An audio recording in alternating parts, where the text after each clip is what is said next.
Hi, I'm Kay. I'm Elena. We are The Immigration People. Today, we are going to cover on the topic of Singapore PR eligibility. We have previously covered this topic in Chinese version, and if you prefer to watch the Chinese version, please check it out here. That's right. Actually, Kay, all this information are available on various websites, but sometimes too much information can be pretty confusing as well. Yeah, tell me about it. This is the reason why we are doing today's video.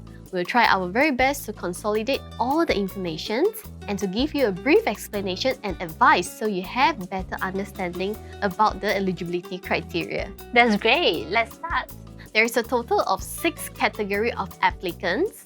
They are spouse of a Singaporean or Singapore PR, unmarried child aged below 21 years old born of a legally married couple or children legally adopted by Singaporean or PR, aged parent of a Singapore citizen, employment pass, S-Pass, PP or Entra-Pass holder in Singapore, students studying in Singapore, and last but not least, foreign investor investing in Singapore.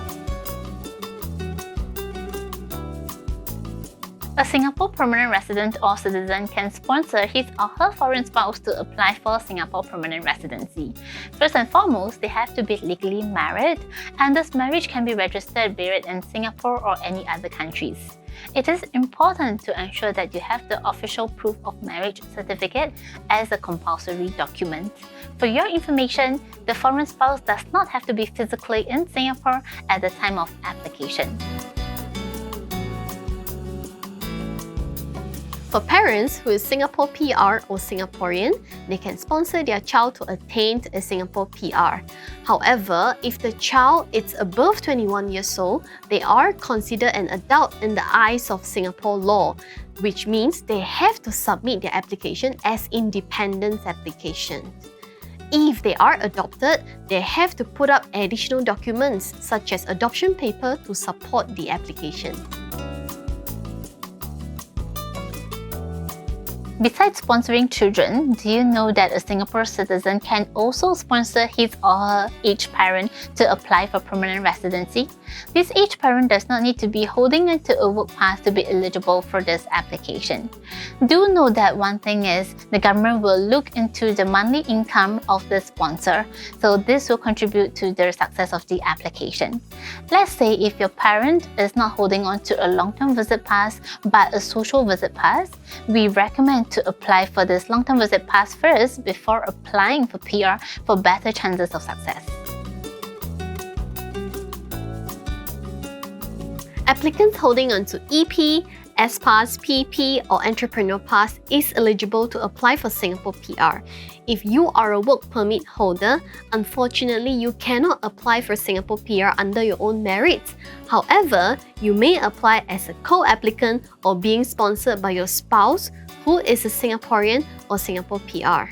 Also, if your company are able to upgrade you to S-Pass, you may still stand a chance to apply for Singapore PR. Bear in mind that we have to put up our 6-month payslip when applying for Singapore PR under this scheme. Next, student. If you are holding on to a student pass in Singapore, you are eligible to apply for PR provided meeting these 2 conditions. First of all, having studied here for at least 2 years and having passed at least 1 national exam. What are the national exam, Elena? The national exams would be our primary school leaving examination known as PSLE, our GCE, N-levels, O-level or A-levels. You wouldn't know because you're not a Singaporean. It's okay, I'll soon be a Singaporean. Finger crossed.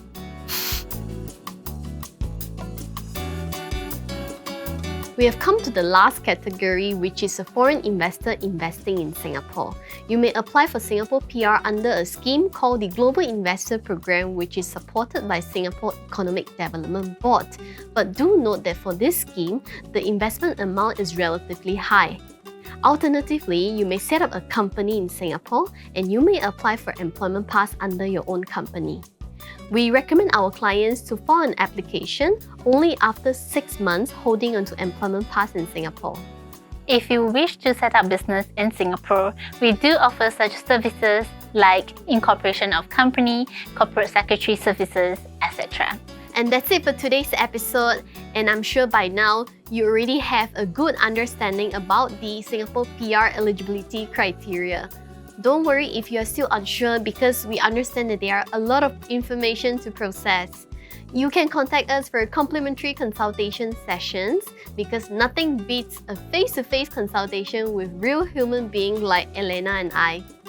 Do remember to subscribe to our channel and like our videos. It will serve as an encouragement for us to create more and better videos for you on a weekly basis.